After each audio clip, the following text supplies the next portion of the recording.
기타 내용들은 주보를 참조하시면 되고요. 기도 내용 약간씩 수정되어 있습니다. 보시고 계속해서 기도해 주시기 바랍니다. 자, 그러면 오늘 성경 말씀 읽고 우리 설교 말씀 듣도록 하겠습니다. 열왕기하 10장 15절에서 17절까지 말씀입니다. 구약 성경책을 이렇게 제가 잘 설교를 안 한 것 같아요. 그래서 이렇게 찾기도 어려울 것 같은데 열왕기하입니다. 열왕기하는 열왕기상 뒤에 있어요. 열왕기상 뒤에 있는데 10장 찾기 어렵죠. 제가 페이지 수 알려드릴게요. 570 몇 쪽이요? 579쪽. 구약 성경 579쪽 보시면 되겠습니다.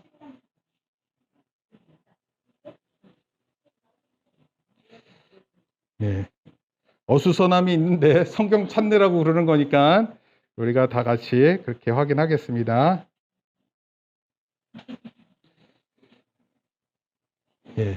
오늘 좀 새로운 인물들에 대한 이름들을 조금 알아야 되는데 하여튼 처음에 제가 잘 설명할 테니까 제가 안내하는 대로 잘 따라오면 좋겠습니다. 열왕기하 10장 15절에서 17절 모두 3절밖에 안 돼요. 자, 3절밖에 안 됩니다. 제가 한 절 읽고 16절 읽어주시고 17절 같이 읽겠습니다. 예후가 거기에서 떠나가다가 자기를 맞이하러 오는 레갑의 아들 여호나답을 만난지라. 그의 안부를 묻고 그에게 이르되 내 마음이 내 마음을 향하여 진실함과 같이 내 마음도 진실하냐 하니 여호나답이 대답하되 그러하니이다. 이르되 그러면 나와 손을 잡자. 손을 잡으니 예후가 끌어 병거에 올리며 이르되 나와 함께 가서 여호와를 위한 나의 열심을 보라 하고 이에 자기 병거에 태우고 같이 읽습니다. 사마리아에 이르러 거기에 남아있는 바 아합에게 속한 자들을 죽여 진멸하였으니 여호와께서 엘리야에게 이르신 말씀과 같이 되었더라. 아멘. 오늘 설교 말씀을 듣는 데 있어서 좀 중요한 인물이 있어요. 그 인물이 바로 15절에 나오는, 따라합시다, 예후. 이름이 예후예요. 예후. 그리고 예후가 누구를 만납니다. 근데 그 사람의 이름도 우리가 꼭 기억해야 돼요. 여호나답. 하나는 2글자 이름, 하나는 4글자 이름입니다. 예후가 여호나답을 만나는데 이게 중요한 말이 있어요. 이거 한번 따라해 볼게요. 내 마음이, 따라합시다. 거기 15절 말씀인데요. 내 마음이 내 마음을 향하여, 여기 있죠? 이 말씀 같이 한번 읽습니다. 시작. 내 마음이 내 마음을 향하여 진실함과 같이 내 마음도 진실하냐? 이게 질문이에요. 그랬더니 여호나답이 어떻게 했습니까? 대답을 그러하니이다. 자, 누가 나이가 많은 사람 같아요? 예후가 아닙니다. 근데 여호나답이 훨씬 더 나이가 많은 사람입니다.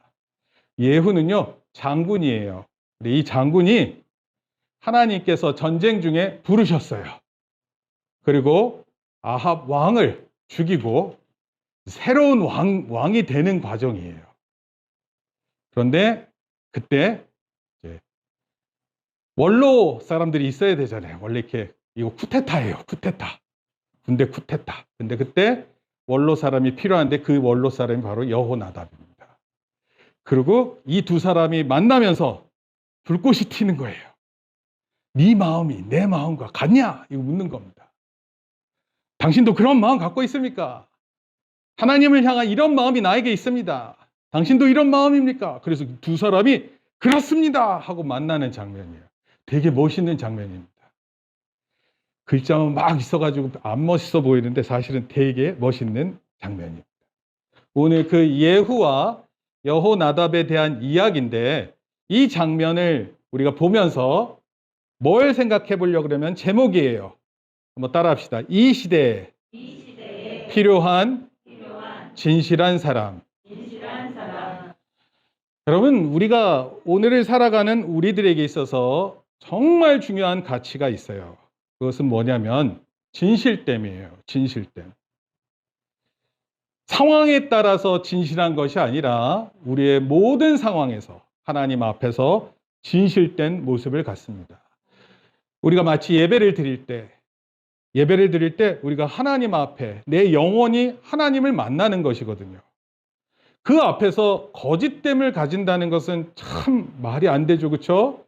온 우주를 만드신 하나님 앞에 우리가 경배하고 예배하는데 진실함이 없다. 그것은 있을 수 없는 것입니다. 어떻게 해서든 우리가 예배할 때는 우리의 마음이 진실돼야 돼요. 그리고 이것이 우리 평생 갔으면 좋겠습니다. 예후라는 사람은요, 지금부터 한 2800년 전이에요. 2800년 전. 2022년 다 넘기고요. 그리고 한 778년 더 뒤로 가는 겁니다. 예후는요, 남유다, 북이스라엘이 있었는데 북이스라엘의 장군이었습니다. 군사를 일으켜서 쿠데타를 일으켰어요. 쿠데타라는 것은 군인이 정치적으로 또는 당시 왕조 시대의 가장 높은 자리인 왕의 권한을 빼앗는 것입니다. 여러분, 왕의 권한을 빼앗았을 때는 쿠데타가 성공을 하지만 만약에 왕의 권한을 빼앗지 못했을 때는 어떻게 될 것 같으세요? 그냥 죽는 거예요. 지난번에 제가 말씀드렸던 것처럼 3족이 멸합니다. 3족. 다 죽이는 거예요. 가족들을. 왕권에 도전한 그 사람을 가만두지 않습니다. 그런데 이 예후가 쿠데타를 일으키는 것은 하나님께서 허락하신 일이에요. 하나님이 쿠데타 일으켜요? 네, 그런 것 같아요. 때로는 하나님께서 그런 방식으로도 인물을 세웁니다. 우리 한국 정치에서도 쿠데타를 통해서 대통령이 된 사람이 있어요. 두 사람이 있습니다. 한국 정치사에 많은 영향을 끼쳤어요. 한 사람은 박정희 장군, 그리고 두 번째는 전두환 보안사령관입니다. 이 두 사람이 쿠데타를 일으켰고 정치적 권력을 쟁취했습니다. 그래서 목사님이 대학교 시절 때 군사정권을 타도해야 된다. 이것이 이슈였어요. 목사님은 교회 안에 있어서 그런 걸 잘 안 했는데 많은 대학생들은 그때 이 쿠데타 이런 식으로 군사정권은 정치가 해서는 안 된다. 이렇게 해서 대항했었어요. 그러나 우리 역사를 볼 때 이렇게 쿠데타를 통해서 우리나라에도 두 번의 대통령이 있었습니다. 어떻게 보면 예후의 쿠데타는요, 하나님께서 특별하게 사명을 주셔서 이루었던 일입니다. 왜 그러냐면요, 이 예후가 그 쿠데타를 일으켰었던 가장 중요한 일은 뭐냐면, 이 쿠데타를 일으켰던 그때 당시의 왕이 누구냐면 아합 왕이었어요. 아주 유명한 왕입니다. 이스라엘에서 가장 악한 시대를 나타내는 왕이었어요. 그의 아내가 이세벨이라고 있었는데 이 이세벨은요, 왕보다 더 나빴어요. 아내가 더 심했습니다. 그래서 바알이라는 당시 신이 있었는데 바알과 아세라 신을 아주 크게 만들었어요. 그래서 하나님을 믿는 선지자들하고 이 바알과 아세라를 믿는 선지자들이 막 싸우게 했는데 거의 대부분 너무 기세가 등등해서 이세벨의 기세가 등등해서 당시 이스라엘은 바알과 아세라의 영향을 크게 받던 때였습니다. 예후를 통해서 무슨 일이 일어났냐면 아합 왕을 죽였을 뿐만 아니라 이세벨도 죽입니다. 가장 악한 왕, 그리고 가장 악한 여왕도 죽이고 아합의 아들 70명이 있었는데 왕의 아들이 70명이 있었어요. 그 아들도 다 죽입니다. 죽일 때 어떻게 죽였냐면 바알 신당에 다 모았어요. 그리고 내가 바알을 잘 섬기겠다. 그렇게 하고 나서 뒤통수를 친 거예요. 그리고 그 안에서 깡그리 다 죽였습니다. 심지어 아합 왕의 신하들도 다 죽였어요. 무섭죠? 원래 이렇게 쿠데타는 완전히 다 죽이고 시작하는 겁니다. 그런데 중요한 게 있어요. 쿠데타를 일으킨다고 해서 다 성공하지 않습니다. 동의를 얻어야 돼요. 누구의 동의를 얻어야 될까요? 네, 국민의 동의를 얻어야 됩니다. 또 하나는요, 국민의 동의를 가장 잘 얻는 방법이 뭐냐면 당시 원로회가 있는데 그 원로회의 동의를 얻으면 되는 거예요. 여러분은 아까 읽었던 여호나답 있죠? 여호나답. 이 사람이 원로의 아주 중요한 사람이었어요. 그런데 이 예후가 이 여호나답과 만나는 거예요. 그것도 여호나답이 예후를 찾아갑니다. 예후로서는 구테타를 일으켰는데 국민으로부터 동의를 얻기 위해 위하고 싶은 마음이 막 간절한데 근데 여호나답이 앞으로 나오는 거예요. 그리고 서로 이렇게 말하는 겁니다. 한번 거기 다시 읽어볼까요? 우리가 아까 읽었었던 곳. 내 마음이 시작. 내 마음이 내 마음을 향하여 진실함과 같이 내 마음도 진실하냐? 그랬더니 여호나답이 그러하니이다 이렇게 대답했어요. 그러자 예후가 이렇게 했어요. 그러면 같이 읽습니다. 나와 손을 잡자. 시작. 나와 손을 잡자. 손을 잡으니 예후가 끌어 병거에 올리며 그리고 나와 함께 가서 시작. 나와 함께 가서 여호와를 위한 나의 열심을 보라 이렇게 표현했어요. 그러고 나서 사마리아로 진격해가지고 거기 있는 또 바알과 아세라 신들을 다 죽였습니다. 그리고 이거는 하나님께서 부여한 임무예요. 더 이상 아합과 그 다음에 이세벨의 그 꼬라지를 보기가 싫어서 내가 더 이상 가만두지 않겠다. 예후 네가 가서 다 처단해라. 그리고 예후가 그 일을 이룬 겁니다. 사실 여호나답은 어떤 사람이냐면 사실 바알 신에게 무릎 꿇지 않은 7,000명이 있다 그렇게 얘기를 했었어요. 7,000명. 그 7,000명 중에 한 명이 여호나답이었습니다. 7,000명이면 적지 않은 수였죠. 그러나 숨어 지내야 했었어요. 바알과 아세라 선지자들이 너무 강성해서 여호와를 믿는 선지자들은 숨어 지내야 됐는데 이 사람들이 드디어 이제 나올 수 있게 된 계기가 된 겁니다. 이들이 계속 기도했어요. 하나님 언제까지 아합 왕을 내버려 두시겠습니까? 언제까지 이세벨의 저 나쁜 짓을 가만두고 계시겠습니까? 그렇게 기도했어요. 심지어 이들은 자기의 삶의 터전에서 살 수 없어서 토굴로 피해서 살았습니다.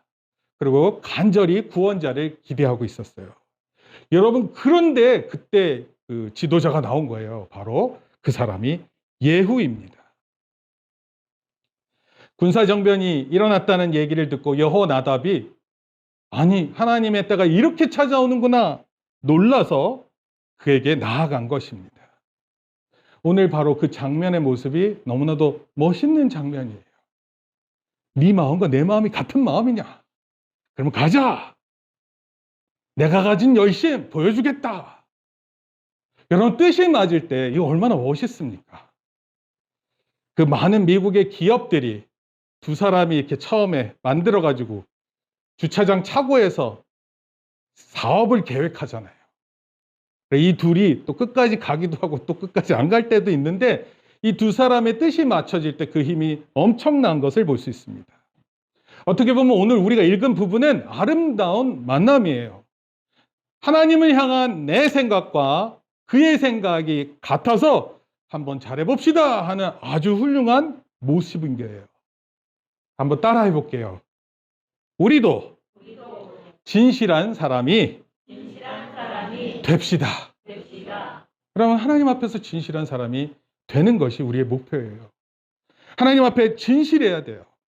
이거는 우리 어린아이인 할인이 그린이도 다 알 수 있는 얘기죠? 진실한 거. 반대말이 뭐냐면 거짓이에요. 거짓말하면 돼요, 안 돼요? 네, 거짓말하면 안 되는 거예요. 특히 하나님 앞에서 거짓된 마음으로 있을 수 없는 것입니다.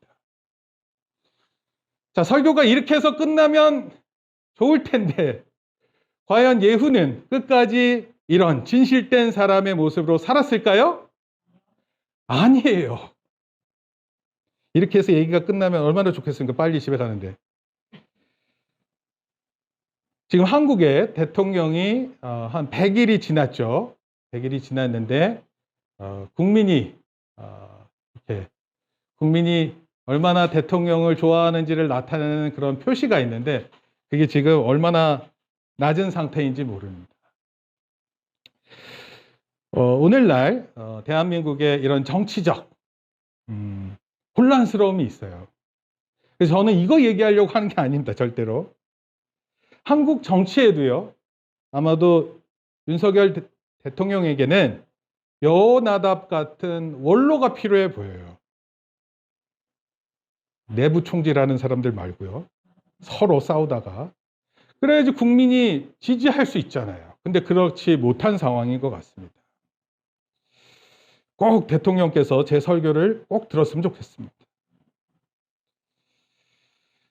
열왕기하 10장 28절에서 29절을 보면은요. 중요한 말씀이 한 구절 나와요. 여러분들 한번 찾아볼게요. 열왕기하 10장 28절에서 29절 말씀입니다. 우리 같이 한번 읽겠습니다. 두 절 말씀이니까. 한번 읽어볼까요? 시작. 예후가 이와 같이 이스라엘 중에서 바알을 멸하였으나 이스라엘에게 범죄하게 한 느밧의 아들 여로보암의 죄, 곧 베델과 단에 있는 금송아지를 섬기는 죄에서는 떠나지 아니하였더라. 네, 이게 무슨 얘기인지 설명을 해보고 이거 좀 역사적 얘기인데 예후가 이와 같이 이스라엘 중에서 바알을 멸했어요. 바알 신을 믿는 아합 왕이라든지 이세벨 여왕이라 다 죽였습니다. 그런데 다른 죄는요 떠나지 않는 거예요. 그게 두 장소가 나오는데 하나는 베델 그리고 하나는 단이에요. 근데 여기 뭐가 있냐면 금송아지가 있어요. 금송아지는 뭘 상징하냐면 예전에 이집트에서 이렇게 출애굽했었을 때 이스라엘 백성들이 이렇게 가나안 땅으로 들어가는데 못 참았어요. 하나님 눈에 안 보이니까 하나님을 만들고 싶었어요. 그래서 만든 게 뭐예요? 금송아지예요. 여러분 송아지 만들어 놓고 거기 앞에서 절하면 하나님 그거 얼마나 우습게 보여요. 이거 없애야 돼요? 안 없애야 돼요? 없애야 되는데 예후가 없애지 않습니다. 이게 뭐죠? 하나님 앞에서 진실된 것처럼 여호나답과 손잡을 때 그런 진실함이 막 충실한 사람처럼 보이는데 어느 순간 이게 뭐 몇 절 지나가지도 않아요. 얼마 되지 않아서 그 죄에서는 떠나지 않는다 이렇게 표현했어요. 여러분 바른 일을 위해서 어떤 것은 실천을 했는데 다른 것은 못하는 거예요. 이게 왜 그럴까요? 왕이 되게끔 하는, 내가 왕이 되는 자리가 되는, 그거 너무나도 큰 이익 아니에요. 그때는 진실된 사람처럼 보이는 거예요. 그런데 이 베델과 단에 그 금송아지의 예배를 드리면 거기서 나오는 돈이 짭짤하거든요. 그 돈을 포기 못하는 겁니다. 왕이 되는 것하고 비교가 되나요, 이게? 비교가 되지 않는데 왕이 되고 나니까 이 비리들, 더 안 좋은 것들, 없애야 되는 일들을 포기 못해요. 왜요? 내가 더 큰 이익을 더 가질 거라는 생각 때문에 떠나지 않습니다. 이 참 하나님 앞에 진실된 거예요? 진실되지 않은 거예요? 진실되지 않은 것입니다. 여로보암의 금송아지를 치는 것이 하나님의 뜻인 줄 알아야 되는데 왕이, 예후라는 왕이 그것을 알지 못하고 그 죄를 짓고 있는 거예요. 예를 하나 들게요. 이 예를 드는 게 더 쉬울 것 같아요. 한 가족이 있는데 형제가 있어요. 첫째가 있고 둘째가 있는데 아들이 둘입니다. 아버지를 찾아뵙습니다. 어버이날 맞아서 아버지를 인사하고 설날, 추석, 시골에 그러니까 아버지 어머니를 뵈러 갑니다. 왜 찾아갈까요? 우리나라 풍속에 따르면 어떻게 보면은 가족들을 찾아뵙고 절기에 따라 인사드리는 것이 존경심을 나타내는 것입니다. 그런데 단순히 이렇게 찾아뵙고 인사하고 그것만 있는 게 아니에요. 또 다른 게 있습니다. 그것은 뭐냐면 시골에 가면은요, 추석날 가면 새로 나온 쌀이 있거든요. 네? 그 지역마다 좋은 쌀들 많아요. 그런 쌀을 가지고 옵니다. 또 순도 100% 참기름, 살짝 막 찍어도 냄새가 확 다 퍼지는 참기름, 들기름 이런 것들을 얻어올 수 있어요. 이 도시에서 먹는 채소 아니고 유기농 채소. 이렇게 벌레가 파먹고 그런데도 너무 깨끗하고 건강한. 그런데 무엇보다 중요한 것은 뭐냐면 이 부모님이 시골에 계시는데 이제 부모님이 이제 사실 날이 얼마 안 남았어요. 그러니까 효도를 통해서 이제 그 유산을 얻고자 하는 그런 마음도 포함되어 있는 것입니다. 첫째 있고 둘째 있다 그랬죠? 자, 아버지가 이 첫째, 둘째를 불렀습니다. 나한테 시골에 2만 평의 땅이 있는데 내가 이거 너희들한테 주겠다. 첫째 너한테 주겠다. 그랬더니 둘째가 어땠을까요? 섭섭하죠? 2만 평 땅 중에서 2만 평을 첫째만 다 주니까 섭섭할 거 아니에요? 그리고 아버지가 말씀드렸습니다. 아버지가 이렇게 얘기했어요. 내가 앞으로 3년 동안 6개월은 첫째, 그리고 6개월은 둘째, 그리고 다음 해 6개월은 첫째네 집에서 이렇게 해서 3년을 지내겠다 이렇게 얘기를 했어요. 재산을 이렇게 받은 첫째로서는 3년 동안 아버지 잘 섬기면 되는 거 아니에요? 그래서 첫 해 6개월을 정말 지극정성으로 아버지를 잘 대해드렸습니다. 아침마다 막 고기 나오고 국 나오고 난리가 났습니다. 그러고 나서 첫째에 대해서 6개월을 지내고 둘째로 갔어요. 둘째도 역시 아버지를 잘 따랐습니다. 그러고 나서 다음 해가 돼서 첫째네 집을 딱 갔더니 첫째 모습이 약간 달라요. 그 재산을 받았을 땐 너무 좋은데 재산을 받은 1년이 됐었을 때 그 대하는 태도가 약간 다릅니다. 그리고 이제 첫째를 잘 만나지도 못해요, 아버지가. 밥은 먹긴 하는데. 그러고 나서 또 6개월을 둘째 아들을 집에서 지냈습니다. 근데 둘째 아들은 잘 대해주는 겁니다. 3년 차가 됐어요. 3년 차가 돼서 첫째네 6개월을 지내는데 빨리 둘째네 갔으면 좋겠다고 생각하는 거예요. 그런 모습이 막 보이는 겁니다.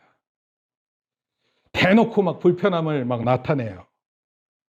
그리고 또 둘째네 집에 가서 6개월을 지내고 3년이 지났어요. 그러고 나서 두 아들을 다시 또 불렀습니다. 얘들아, 사실 숨겨놓은 땅이 더 있다. 2만 평 넘어 산에 20만 평의 땅이 있다. 이렇게 얘기를 했어요. 근데 너무 늦었죠. 3년이 지났어요. 둘째 아들아. 그랬더니 예 아버지 이거 너 가져라. 20만 평을 줬어요. 첫째 아들아. 예 아버지 너 2만 평 먹고 떨어져라. 이게 무슨 얘기하는 것 같으세요? 뭔가를 얻었을 때 하나님 앞에 진실한 것처럼 보여요. 근데 그게 시간이 지나니까 그렇지 않은 우리의 모습이 있다는 거예요. 예후의 모습은요, 마치 우리 한국을 닮았어요. 심지어 우리 한국 교회도 닮았습니다. 하나님 앞에 은혜를 사모하고 그렇게 살기를 다짐하고 살아가는데 마치 우리가 그 은혜를 다 쓴 것처럼 그리고 하나님 더 신뢰하기 어렵다는 느낌으로 생각되는 거예요. 사실 하나님께서는요, 이 대한민국을 어떻게 도우셨을까요? 내가 너희를 한국 전쟁의 참화로부터 너희를 건졌다. 사실요, 우리나라가 해방된 거, 우리가 독립운동도 한 일이 있지만, 그러나 우리가 궁극적으로 해방되는 것은요, 일본이 쓸데없이 미국하고 전쟁을 벌이다가 핵폭탄 2개 맞고, 그러고 나서 그냥 그야말로 전쟁을 더 이상 할 수 없는 지경에 이르렀어요. 그리고 그 아시아 국가 다 일본이 차지하고 있었잖아요. 그 국가들에게 피해를 줬던 모든 것들을 포기하고 그리고 그렇게 되면서 우리에게 광복절이 찾아왔습니다. 어떻게 보면 거저 주셨어요. 광복절이. 근데 우리나라가 독립이 된 이후에 한국 전쟁이 또 일어났어요. 어떻게 보면은 그때 당시 첨예하게 대립하던 이데올로기로 대립하고 특히 공산 국가하고 자본주의 국가가 첨예하게 대립하던 과정에서 우리나라가 큰 희생의 장터가 된 거예요. 한국 전쟁을 통해서 정말 많은 사람이 죽고 그냥 초토화됐습니다. 해방에 대한 느낌을 가지고 그것을 이렇게 추스릴 수 있는 시간이 준비도 되지 않은 채 전쟁을 맞이한 거예요. 근데 그 전쟁으로부터 또 우리가 회복됐어요. 그리고 우리나라가 산업국가로 도약했습니다. 무역을 많이 하는 국가가 되었고, 여러분 지금은 어느 정도 되냐면요. 세계 10위 국가예요.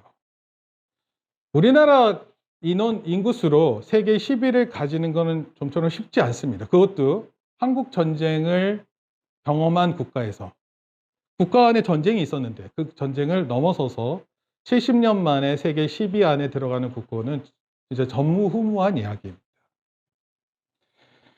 하나님께서 우리에게 이런 일을 주셨어요. 회복하게 하셨어요. 그리고 심지어 민주화 운동도 있게 하셨습니다. 그래서 국민이 가지는 그 주권을 가지고 투표를 통해서 대통령을 세우는 일까지 얻게 되었습니다. 그런데 이렇게 좋은 것을 얻었는데 마치 2만 평 땅 받은 첫째 아들처럼 행동하는 거예요. 하나님이 우리를 도우셨다라는 것을 까마득히 잊은 채 아버지가 나를 도와주셔서 이렇게 내가 설 수 있다 이것을 까먹고 있고 그리고 마치 이제는 내 마음대로 살겠습니다 하는 마음의 모습으로 보이는 것입니다. 여러분 이때 우리가 기억해야 되는 것이 있어요. 이게 뭐냐면 아까 아버지께서 그랬죠? 2만 평 뒤에 20만 평 땅이 있다 그랬잖아요. 하나님에겐 우리에게 주시려는 더 큰 축복이 있다는 거예요. 하나님께서 여러분들에게 주시는 축복을 통해서 더 큰 축복을 얻게 하시고 계신다라는 것입니다. 도대체 그 큰 복이 뭘까요? 우리가 세계 경제 10위 국가가 되는 이유가 뭘까요? 그것은 베드로전서 2장 9절 말씀이에요. 이렇게 되어 있습니다. 제가 읽겠습니다. 그러나 너희는 택하신 족속이요 왕 같은 제사장들이요 거룩한 나라요 그의 소유가 된 백성이니 이는 너희를 어두운 데서 불러내어 그의 기이한 빛에 들어가게 하신 이의 아름다운 덕을 선포하게 하려 하십니다. 우리에게 복을 주신 이유는요. 우리를 통해서 하나님의 아름다운 복음이 전파되게 하려고 하신다라는 것입니다. 그리고 이것이 더 큰 축복이 됨을 믿는 거예요. 자칫 잘못하면 너는 이거나 먹고 떨어져. 너는 이거 먹고 떨어져. 하나님께서 우리를 그렇게 대할까 걱정되는 것입니다. 여러분 최근에 우크라이나 전쟁이 있죠. 러시아하고 말이 안 될 정도로 어려운 상황에 있어요. 세계의 상황이 그렇게 좋지 않습니다. 유럽 연합이요. 러시아가 공급해주는 천연가스가 부족하다 보니까 그야말로 에너지 위기에 봉착했습니다. 그냥 독일에 사는 시민이 한 달에 내는 돈이 거의 100만 원 돈이에요. 가스값이. 이렇게 되면 어떻게 지낼 수 있습니까? 최근에 8월 15일 날 윤석열 정부에서 담대한 구상이라는 제안을 했어요. 북한에. 근데 김여정 부부장이 어젠가 날짜로 그 제안을 비난했습니다. 북한이 계속해서 핵 개발에 대한 의지를 보이고 미사일 도발을 빈번하게 하고 있어요. 한국에 사는 사람들은요, 이런 미사일을 볼 때 별로 안 미사일 쐈대? 뭐 이러잖아요. 근데 미국에서는 그걸 절대로 그렇게 생각하지 않습니다. 그러다 보니까 평화를 유지하기 위해서는 강한 힘이 필요하게 되는 거예요. 근데 이런 식으로 계속 힘을 쌓아가는 거. 이게 가장 중요한 거다. 이렇게 생각하고 있습니다. 현재 한국은 경제 상황, 정치 상황 어떤 하나도 좋은 게 없습니다. 무슨 뜻인지 아세요? 만약에 하나님께서 이런 상황에서 우리에게 위기를 다시 한번 주시잖아요? 다시 한번 한반도에 핵폭탄이 터지고 전쟁이 일어나고 그러면은요, 때는 한순간에 다 날아가는 겁니다. 만약에 하나님께서 너 이거나 먹고 떨어져 하고 손가락으로 탁 튕겨버리면 여러분 진짜 아무것도 못해요. 여러분 지금 자유를 누리고 있는 거 이 자유 얻을 수 없습니다. 우리가 누리고 있는 이런 것들 우리가 누릴 수 없어요.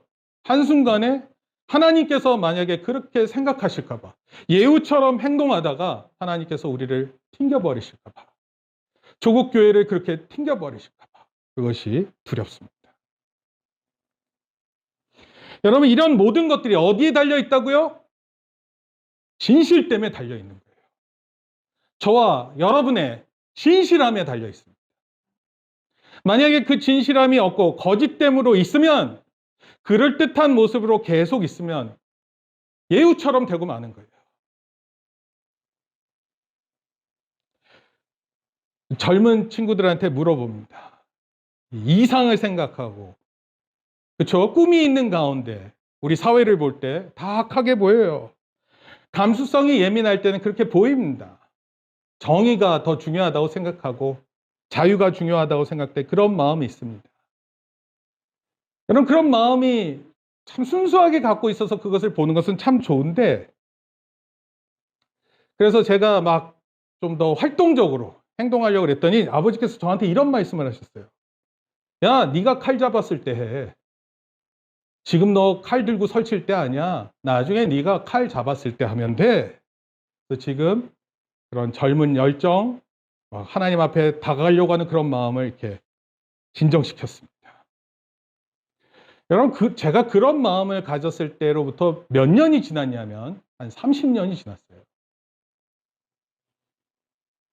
그때 제가 가졌던 그런 이성적인, 아까 너의 진실함과 나의 진실함이 이게 진짜 서로 통하는 것이냐 확인되어지고 그런 모습으로 있는 것일까요? 아니면 예후처럼 서서히 계속해서 타락하고 있는 것일까요? 그래서 제가 질문을 드리는 거예요. 어떻게 해야 진실된 사람으로 남을 수 있는가? 제가 두 가지로 말씀드립니다. 첫째, 우리에게 주어진 특권을 따라합시다. 우리에게 주어진 특권을 당연하다고 여기지 맙시다. 쉽게 얘기해 볼게요. 지금 여러분들 더울 때 에어컨 돌아가죠? 혹시 집에 에어컨 돌아가나요? 직장에 에어컨 있나요? 시원한가요? 그럼 그거 당연하다고 생각하면 안 돼요. 여러분 차를 몰 수 있어서 편하게 어딜 갈 수 있다는 것이 좋죠? 그럼 당연하다고 여기면 안 돼요. 여러분 학교 가죠?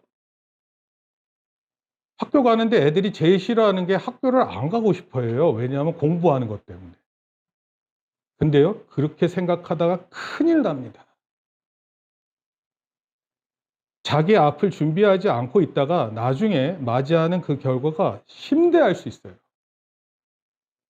그러면 조금만 생각해도 내가 정말 이루고 있으면 안 되겠다 이런 생각이 드는데, 그게 아니라 내가 하고 싶어 하는 거 다 하고 좋아하는 거 다 하고 이 세상이 이렇게 살아가는 거다라고 생각하면 큰일 난다라는 것입니다. 설명드릴게요. 예수님이 이 땅에 계실 때 예수님이 이렇게 표현하셨어요. 내가 머리 둘 곳이 없다 그랬어요. 머리 둘 곳이 없다 무슨 뜻일까요?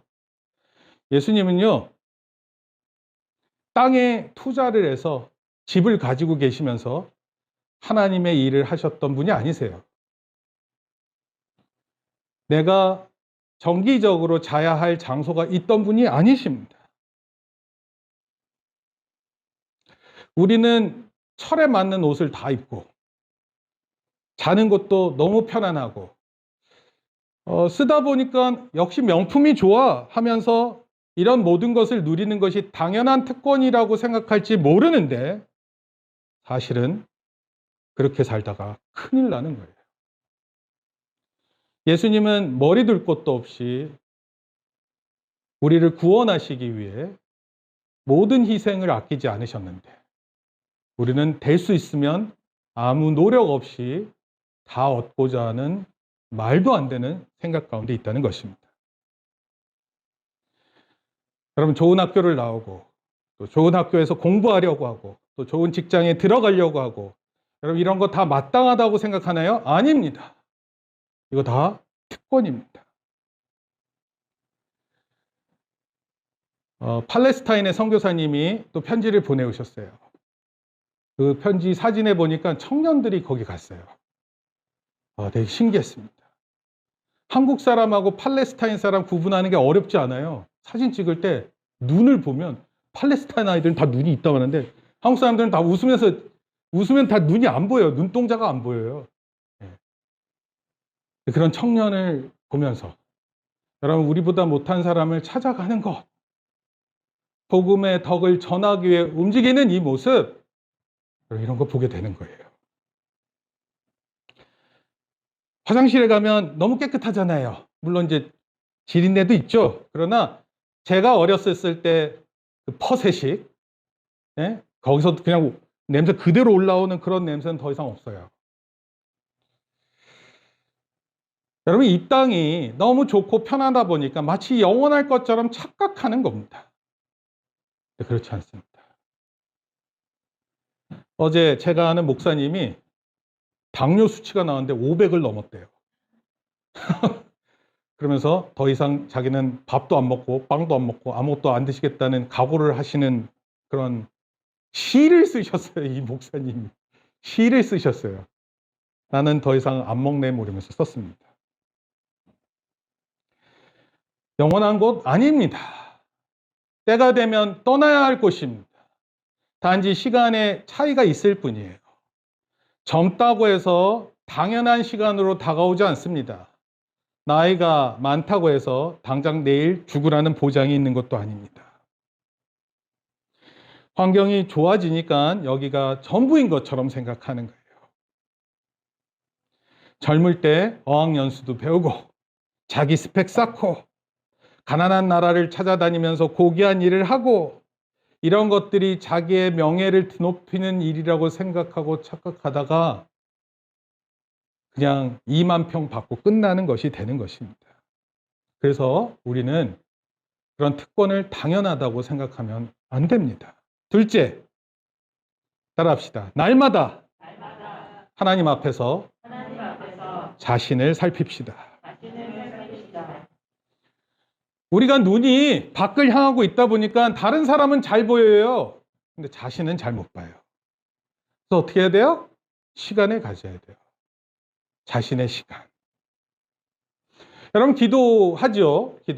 기도할 때 뭐 다른 사람 기도해 주는 것도 참 중요한데 제일 중요한 거는 자기를 돌봐야 돼요.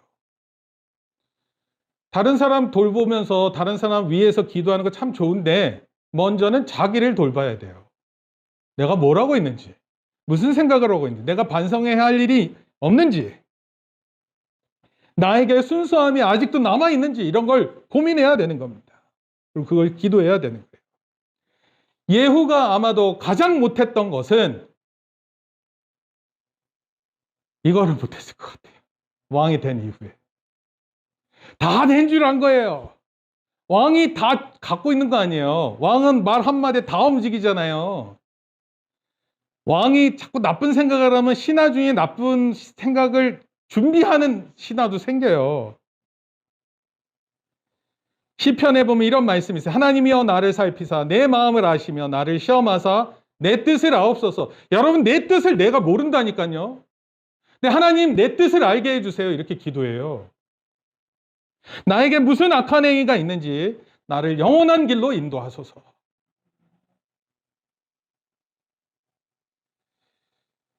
특권을 가졌는데 자기 성찰이 없다?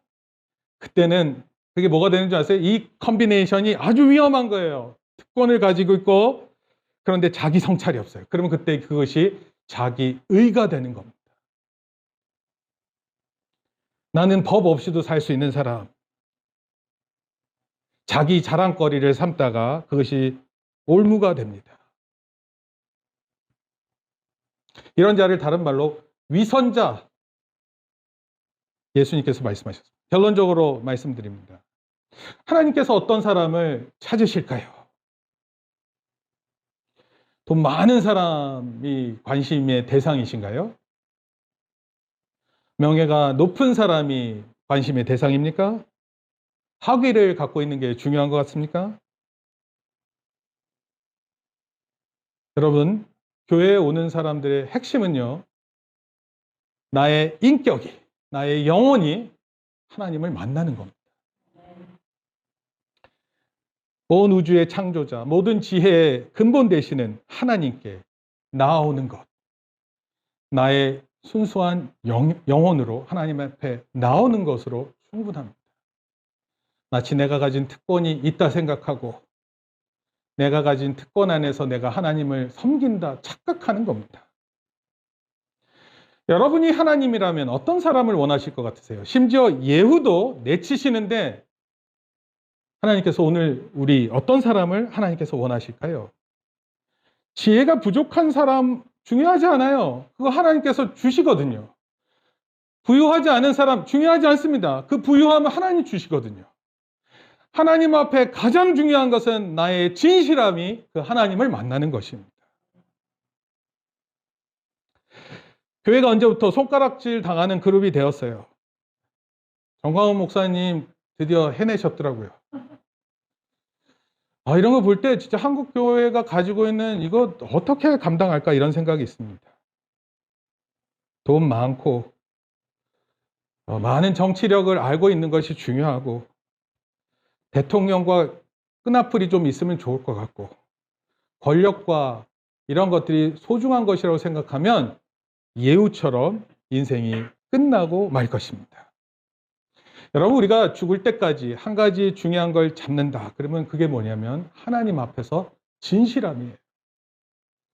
그리고 내가 그 진실함 가운데 있는지를 늘 살피는 것입니다. 그렇지 않을 때 우리 예수님께서 경고하셨어요. 너희는 입술로는 나를 존경하되 마음은 내게서 멀도다 그랬어요. 어떻게 하면 하나님 앞에서 순수하고 진실할 수 있을까 생각하는 저와 여러분들 되기를 소원합니다. 특히 우리 학생들, 진리를 위해서 순수함으로 나아가야 돼요. 중학교 2학년 이후로는 애들이요 얼마나 좋은지 몰라요. 하나님 앞에서 순수함을 발견할 수 있는 우리 학생들, 우리 청년들 되기를 축복합니다. 우리 같이 한번 기도하시겠습니다. 주님 감사합니다.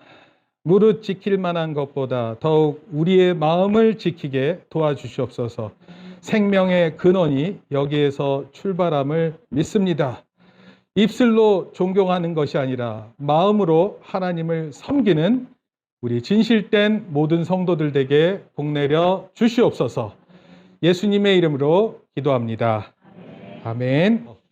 이제는 우리 주 예수 그리스도의 은혜와 하나님 아버지의 크신 사랑과 성령님의 감화 감동 교통하심이 하나님 앞에서 진실되기를 다짐하고 돌아가는 모든 성도들, 또 우리 모든 사랑하는 자녀들 머리 위에 이제로부터 영원토록 함께 있을지어다. 아멘.